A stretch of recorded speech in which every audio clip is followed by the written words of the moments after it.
Assalamualaikum warahmatullahi wabarakatuh. Salam sejahtera untuk kita semua. Selamat menunaikan ibadah puasa bagi teman-teman, saudara-saudara semua yang menjalankannya. Masih menjawab pertanyaan-pertanyaan yang sudah chat di 0816658779. Ya, yang sudah chat di 0816658779. Ini ada pertanyaan dari Bapak inisial E, ya, nggak saya sebutkan ini ya. Jadi Bapak E yang ada di Bekasi. Salam sukses Pak Suwandi, salam sehat selalu untuk Pak Suwandi dan sekeluarga. Saya mau mengajukan pinjaman ke bank Pak, mau untuk usaha pembenihan ikan gabus. Bagaimana menurut Pak Suwandi, apakah dengan mengajukan pinjaman ini bisa nutup nantinya untuk mencicil bulanan dari usaha ikan gabus di sektor pembenihan? Mohon saran-sarannya agar bisa berjalan dengan lancar.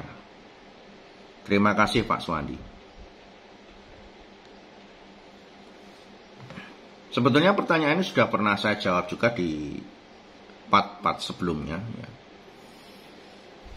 Saya hanya ingin menyarankan kepada siapapun, termasuk mitra atau calon mitra yang mau membangun usaha ikan gabus.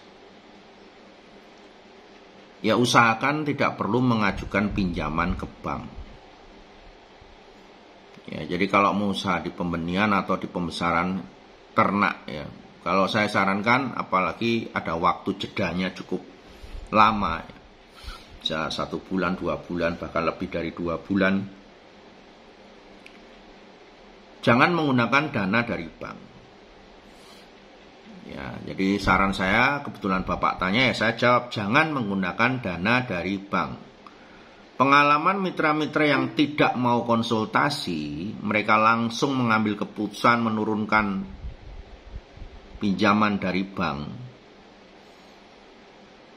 Itu rata-rata berakhir dengan hal yang tidak baik.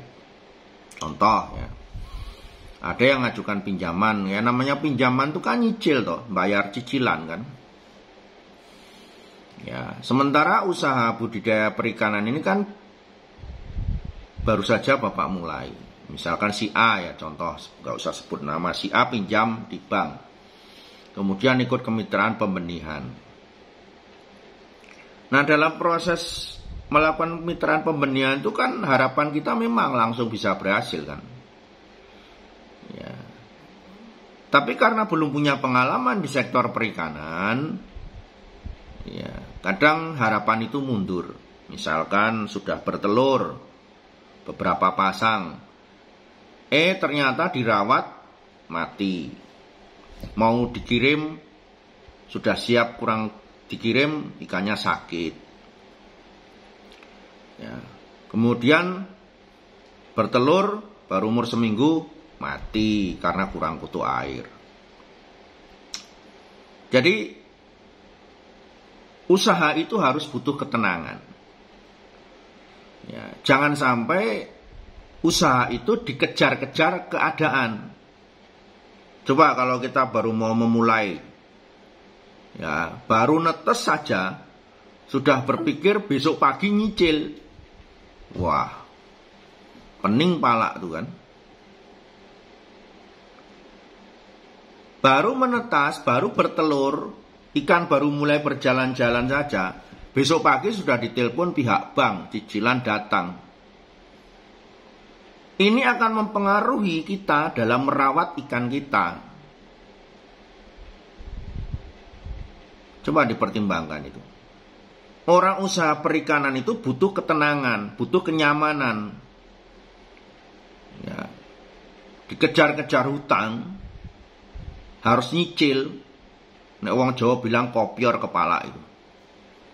Sehingga apa? Dalam kita proses merawat ikan-ikan kita itu tidak dengan tenang, berpengaruh akhirnya kepada ikan-ikan itu. Ya ada yang mati lah, ikan gak mau makan lah. Ya tahu-tahu sakit ikannya. Karena apa? Yang punya, si empunya juga dalam keadaan yang tidak tenang. Saya nggak tahu hubungannya bagaimana secara psikologi atau secara hati gimana.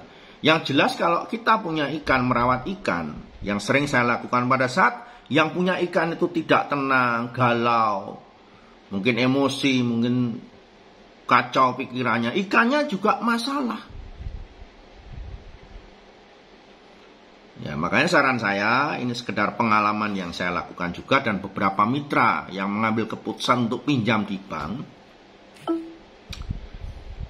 itu jangan menggunakan pinjaman di bank untuk membangun usaha, apalagi pembenihan dan pembesaran lagi, apalagi pembesaran. Ya, nanti akhirnya apa? Bisa nyalahkan sana sini.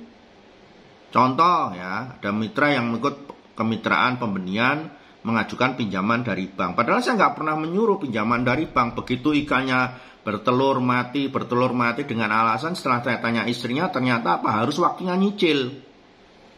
Yang timbul emosi kepada saya, katanya 2 bulan sudah panen, ternyata belum panen.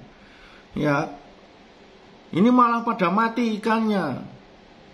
Ya, saya harus nanggung bank, saya sudah habis puluhan juta. Ternyata nggak sesuai hasilnya, kan mencari kambing hitam. Ya kan? Akhirnya mencari kambing hitam karena apa? Pikirannya panik, pikirannya tidak tenang. Ya, orang usaha di perikanan itu, di usaha budidaya itu harus nyaman, adem, ayem dalam menjalankan usaha. Pasti hasilnya bagus. Ya. Seadanya mending menggunakan dana pribadi. Jadi kalaupun toh nanti menggunakan dana pribadi kok waktunya bertelur, merawatnya tenang, tidak dikejar-kejar tagihan, tidak ada jatuh tempo. Larvanya dirawat dengan baik, bikin kutu air ya jadi. Hubungan suami istri jadi lebih baik. Karena apa? Tidak saling menyalahkan. Ya. Karena saat orang punya hutang ditagih, misalkan atas nama suami atau istri, semuanya kena dampaknya. Suami ditagih istrinya gimana, istrinya ditagih suaminya gimana. Sementara belum punya uang untuk membayar. Ini yang saya sampaikan, jadi hati-hati. Ya. Saya ini dari pihak perusahaan hanya memberikan sebuah peluang, tetapi tidak ingin Bapak Ibu terjerumus dalam lubang yang paling dalam. Ya. Tidak ingin Bapak Ibu terjerumus dalam lembah hutang yang menyesatkan atau mungkin membuat keadaan semakin runyam. Ya. Jadi saya tidak pernah menyarankan Bapak Ibu berhutang untuk ikut kemitraan ini. Nah, itu dari yang saya ceritakan pengalaman mitra-mitra yang menggunakan dana bank diam-diam dan tidak konsultasi dengan saya. Akhirnya menyalahkan sana sini. Sejak ikan bertelur saja sudah netes, jelas-jelas berhasil netes 4-5 pasang bahkan lebih. Habis semuanya. Karena apa? Dalam merawatnya itu sudah kepalanya udah kopior kalau orang Jawa bilang. Ya, kopior, pusing, galau karena besok pagi ditagih. Ya, besok pagi sudah harus nyicil apa yang mau dijual. Ya. Ini yang perlu diperhatikan. Bahkan ada yang sampai bilang, "Pak, induknya dikembalikan aja, Pak. Diganti uang." Ya, saya mau nyicil bank. Nah, itu kan sudah semakin kacau lagi kan. Ya. Jadi tolong diperhatikan, camkan baik-baik kalau memang mau usaha di sektor perikanan. Ya, saya tekankan sekali lagi, yang tidak akan timbul kenyamanan, tidak akan timbul hal yang baik di situ. Ya. Berdasarkan pengalaman, ya memang begitu telur 2 bulan sudah bisa dijual. Tetapi dalam proses menjalankan usaha itu butuh kenyamanan dan ketenangan dalam melakukannya.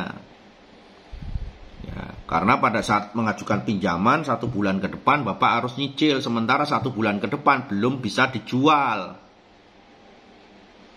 Ya, kecuali punya cadangan dana. Sejak mengajukan pinjaman 6 bulan ke depan masih ada cadangan dana untuk nyicil. Nah, itu mungkin agak sedikit aman. Tapi kalau berharap hari ini hutang, bulan depan sudah nyicil, wah jangan.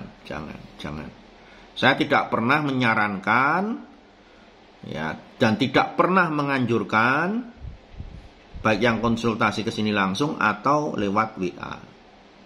Tapi rata-rata teman yang pinjam-pinjam itu tidak pernah konsultasi.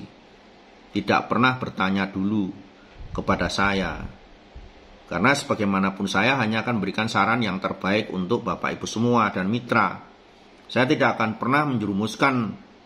Ya, saya tidak suka juga Bapak ikut kemitraan di sini harus membebani kehidupan keluarga Bapak sendiri. Itu saran dari saya, dan jawaban saya untuk Bapak E ya, yang ada di mana Bekasi tadi ya. Nggak usah Pak, nggak usah pinjam. Ya, nggak usah pinjam. Sebisa mungkin usaha budidaya itu menggunakan dana pribadi. Jangan menggunakan dana pinjaman dari bank. Oke, salam sukses selalu. Tetap ikuti channel Dunia Ikan Gabus. Kita masih akan menjawab pertanyaan-pertanyaan seputar budidaya ikan gabus. Assalamualaikum warahmatullahi wabarakatuh.